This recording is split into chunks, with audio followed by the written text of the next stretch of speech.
Con Agustín Rossi tenemos mucho para hablar. Bienvenidos, buenas noches. Buenas noches. Muchas gracias. Pero obviamente uno ve esto y tiene un nivel enorme de verdad, ese papá, con su sufrimiento y la falta de respuesta del sistema para la educación de su hijo.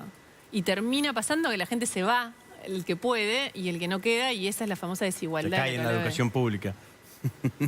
No, yo mando a mis hijos a educación pública. Bueno. Digo, pero es casi una militancia, le diría. No, lo que yo creo es que me parece que primero la Argentina tiene un sistema de educación, gran parte de la Argentina de gestión pública y alguna parte de gestión privada, que en general es un sistema que funciona. En el caso de la educación pública, hay pocos países en el mundo que vos podés mandar a tu hijo desde jardín de 4 hasta el título de grado en la universidad sin pagar un peso, digamos, ¿no? Entonces, en el medio aparecen, como aparecen en las gestiones en términos de cuando tenés que gestionar estos procesos, aparecen tensiones, y cuando uno aparece en ese tipo de tensiones, lo que uno tiene que tratar de hacer es comprender a ese padre y comprender al docente que reclama y tratar de gestionar en ambos sentidos detrás de una resolución. Me parece que es así. La verdad es que pero que por supuesto que comprendemos al docente que reclama, eso está fuera de duda. Lo que yo no voy a hacer es lo que a veces pasa en algún sentido de tratar de generar una cosa de enfrentar padres con docentes. No, pero fíjese que este padre venía en la crítica con una propuesta distinta para que los chicos no se queden sin clase. Él dice, bueno, nosotros los padres tenemos que ir y poner el hombro y reclamar por estas cosas que están reclamando los docentes. Pero espere, Rossi, porque la semana pasada o la anterior hubo en la Ciudad de Buenos Aires un paro en solidaridad con lo que había pasado en la provincia de Jujuy. Toda la Argentina. Que, bueno, está bien, yo no, digo, a mí me tocó en la Ciudad de Buenos Aires, entonces no sé cuál fue el nivel de adhesión en la provincia de Santa Cruz. Llevan 50 días sin clases los chicos. En la provincia de Chubut el año pasado creo que llegaron a los 3 meses. ¿Qué quiero decir con esto? Evidentemente hay un problema en la recurrencia de un único método de protesta de los docentes. Bueno, pero si me pongo como gremialista docente, si a pesar de hacer 3 meses de paro no logro resolver las demandas, entonces, ¿qué quieren que haga? ¿Que me quede de brazo cruzado? Entonces, la realidad es que cuando vos tenés conflictos de estas características, lo que tenés que tratar de hacer es comprender por qué es el origen del conflicto y tratar de ir viendo cómo se va resolviendo. Pero cuando se es gobierno, entonces, más que comprender, no hay que tratar de aportar soluciones, porque si no todos comprendemos. Claro que tenés que tratar de buscar soluciones. Nosotros, por ejemplo, reimplementamos la paritaria nacional docente. La paritaria nacional docente significaba un piso de ingresos salariales de los docentes a lo largo y ancho de todo el país. Entonces, mientras en los 4 años de gestión del macrismo se desapareció la paritaria, desapareció la paritaria nacional docente. Pero la paritaria nacional docente no paga salario, define un piso, pero no se hace responsable de afrontar. O sea, yo le digo, este es el piso, pero yo no tengo la plata, ni la pongo. Pero perdona, las transferencias en sentido de coparticipación a las provincias argentinas han sido enormes durante todo este tiempo. No es que estás en un escenario de provincias defolteadas y nación rica. ¿Entonces que es mala gestión de las provincias? No, digo que cada una de las provincias tienen sus debates, sus miradas y tratan de resolverlos en la medida de sus posibilidades. Lo que quiero decir es simplemente que cuando vos gestionás se te presentan problemas y tratás de ver cómo resolvés cada uno de esos problemas. Esta es mi mirada, pero me parece que decir, este padre comprendo el fundamento de su reclamo. Ahora, también comprendo el reclamo de los docentes. Pero él también lo comprende. Bueno, pero porque él no dice yo no estoy en contra pero él no es gremialista docente. Lo que él dice... Pero usted tampoco, digamos, usted se lo preguntamos como funcionario del Estado. Pero si yo te estoy diciendo como funcionario, te estoy diciendo como funcionario del Estado qué es lo que ha hecho el gobierno nacional. Te estoy diciendo que nosotros invertimos 50.000 millones de pesos en infraestructura universitaria, que sí depende directamente del gobierno nacional. Y puedo decir que desde febrero, marzo, abril y mayo inauguramos obras en 14 universidades en la Argentina. Entonces, pregunto y digo, ahora, lo que no quiero sumarme es a poner una confrontación entre el docente y el padre. Porque eso muchas veces ha sucedido, digamos, ¿no? Y entiendo la situación, porque, claro, si vos tenés que mandar a tu hijo a la escuela y hay paro y tenés que hacer todo un operativo como para dejar a tu chico en otro lado, además, es claramente una situación. Sí, en el fondo la educación es uno de nuestros enormes problemas estructurales y lo que uno aspira es a que la discusión no sea sobre paros o salarios, nada más, que es lo que terminamos conversando cuando hacemos esto. Yo creo que la educación es uno de los enormes logros de la Argentina. Te lo digo claramente, desde Sarmiento en adelante. Pero si nos quedamos con la historia, nos quedamos con un cuadro. No me quedo. Cambiemos de tema, si no me esta pasado mañana, que es un temón. Con la historia. Por supuesto que la gratuidad de la educación. No tengo los datos acá, pero digo, los niveles de escolaridad en Argentina son muy altos. Pero los resultados de las pruebas de calidad en Argentina son muy preocupantes. Fíjate vos, las pruebas a aprender, que son pruebas que se llevaron adelante para evaluar la hora más de clase que se puso en todas las escuelas primarias, dio, en el caso de lengua y matemática, casi un 80% de mejoras en los chicos, y en el caso de lengua y en el caso de matemáticas un poco más bajo. ¿En qué periodo? En el periodo ahora, actual. Bueno, porque estaba la pandemia, Rosy. Bueno, no, pero porque tuvimos que recuperar la pandemia, entonces. Está bien. Entonces te quiero decir, vos tenés si nos quedamos con el cuadro de nuestros logros, que es fantástico, tenemos un país que tenemos educación gratuita, pero tenemos que asumir todo el estado de situación. Tenés educación gratuita, tenés una científica como Celeste Saulo que salió de las universidades y del sistema educativo argentino, elegida secretaria general de la Organización Meteorológica Mundial. Entonces, ¿por qué te tirás tan abajo?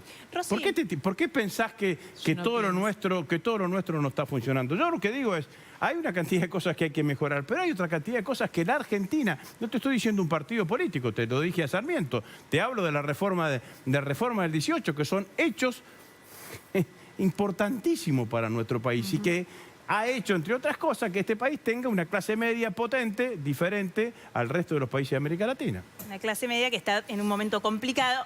Y ahí voy, pero ahí voy, porque ustedes... No hay ningún problema. Es cierto que estamos en un momento complejo, sí. Usted no solo es jefe de gabinete de este gobierno, no de toda la gestión, sino de la última etapa del gobierno de Alberto Fernández, sino que además es candidato a vicepresidente de la Nación. Sí. Y estamos acompañando a un candidato que además es el ministro de Economía, que tiene un problema, de alguna manera, por lo menos en lo teórico. Si tendría unos oros estaría recontento. No. Bueno, también es cierto. No, pero digo, en lo teórico y en el planteo. Porque de alguna manera, Massa, y en menor parte usted, pero viene a decir, venimos a resolver los problemas de la gente. Y cualquiera puede decir, ¿y por qué no arrancan ahora? Con una inflación que por lo menos este año subió y terminó el peor mes, creo que fue 8,4, ¿no? El peor índice de inflación que tuvimos este año.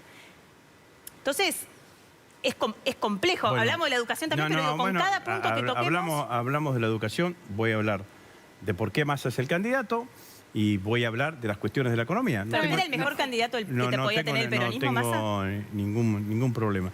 Ustedes hablaron en la introducción de todo el debate que se da en Juntos por el Cambio, digamos, ¿no? A mí me parece que cada una de las coaliciones responden a procesos políticos. Entonces, el proceso político de Juntos por el Cambio, como decía Cristian, terminó en 2 precandidatos. El proceso político interno del Frente Peronismo, ex Frente Todos ahora, Unión por la Patria, terminó en una síntesis que dio la fórmula que encabeza Sergio Massa y que yo tengo el gusto y el honor de compartir en mi carácter de candidato a vicepresidente. Entonces, es el mejor candidato, es el candidato que dio la síntesis. Yo creo que no solamente es el candidato que dio la síntesis de nuestro espacio político, sino que va a ser el presidente de los argentinos. Estoy convencido de eso y trabajo fuertemente para eso. Entonces, lo demás, el análisis que yo entiendo que se puede hacer y decir, bueno, en realidad que elegir un candidato que es el ministro de Economía y que tenemos la inflación alta, las primeras encuestas parece que la decisión fue correcta. Porque nadie hoy duda de que el que va a estar en el balotaje va a ser el peronismo.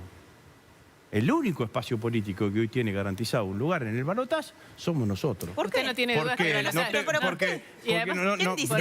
no tengo dudas que va bueno, pero usted no tiene dudas, pero va claramente en ese sentido. Y las encuestas que surgieron ahora, ninguna es encargada por nosotros, van claramente en ese sentido. Y si no quieren las encuestas, es la percepción que nosotros tenemos.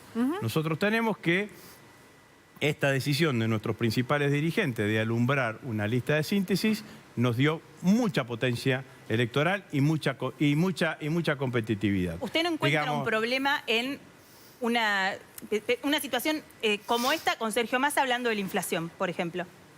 No, hablo yo de la inflación si querés. No, está bien, pero yo digo, si no la puedo resolver, no tenemos que esperar para ver cómo lo iban a hacer. Ahora puede empezar. Pero claramente, discutamos lo que pasa este año. Sergio asumió en agosto, septiembre, digamos, ¿no? En agosto del año pasado, como ministro de Economía, el último trimestre del año pasado habíamos empezado a generar un camino tenuemente, si quieren, descendente del proceso inflacionario. La evaluación de precios medida por el INDEC de los primeros 15 días de enero seguía esa tendencia. La segunda quincena de enero empezaron a elevarse. ¿Qué es lo que pasó en la segunda quincena de enero? ¿Por qué se empiezan a elevar o a viajar a una velocidad más rápida los precios?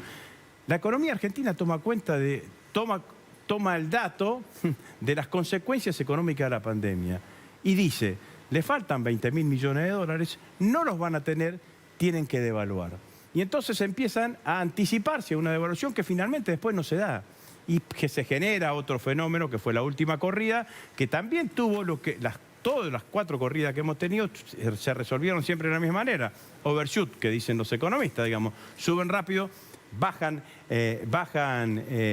rápido y entonces el problema es que después te cuesta mucho más los precios que suben con el tipo de cambio, después se empiezan a bajar. El problema de la economía argentina hoy es la escasez de reserva que te genera la falta de esos 20.000 millones de dólares.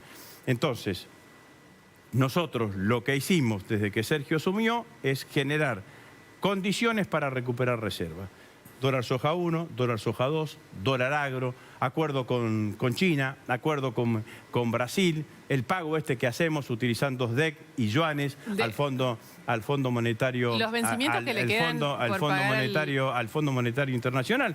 Entonces estamos negociando con el fondo. Entonces, lo que hicimos durante todo este tiempo es tratar de generar un nivel de reservas que nos permita no devaluar bruscamente. Esta es la realidad. Ahora, la realidad es que la Argentina viene con una inercia inflacionaria que no empezó ahora, que llegamos nosotros partimos de una inflación del 55%. Pero no digo que esto es así. No, pero además se bajó porque tuviste la pandemia en el medio y hicieron una inflación del 30%. Pero claramente que es así. Pero esto fue lo que pasó con la inflación en Argentina. ¿Cuándo va a bajar la inflación en Argentina? Cuando tengamos reservas en el Banco Central. Porque con reservas en el Banco Central vos condicionás el tipo de cambio. Cuando condicionás el tipo de cambio, bajás la inflación. Y si bajás la inflación, tenés recuperación poder adquisitivo del salario. Para eso. ¿Cuándo va a suceder eso? Va a suceder no dentro de 10 años. Entre noviembre, diciembre y el año que viene cambia el ciclo económico de la Argentina. Porque el año que viene no vas a tener pandemia, que son 20.000 millones de dólares. Vas a tener el gasoducto Néstor Kirchner, que te va a significar ahorrar 4.000 millones de dólares. La balanza comercial de la Argentina va a ser favorable de los 25.000 millones de dólares. Con eso vas a poder iniciar un ciclo económico distinto. Ahora, esta es la mirada que nosotros tenemos sobre lo que ha sucedido con el proceso inflacionario en Argentina. Habrá otro que tenga otra mirada, pero la realidad es esta. No estoy mintiendo, estoy diciendo lo que es. Y tampoco es cierto que el año que viene va a ser un año, como plantean los opositores, difíciles, entonces vamos a hacer una devaluación abrupta. Una devaluación abrupta es más inflación. Es más pérdida del poder adquisitivo del salario, es más pobreza y más indigencia. Nosotros no creemos que es el camino. Al contrario, el año que viene va a ser un año bueno para los argentinos y lo vamos a poder disfrutar todos los argentinos. Ojalá. Tenemos que ir a la pausa. Reconozca que desde que empezó el gobierno hasta que se va hay más pobreza, hay más indigencia.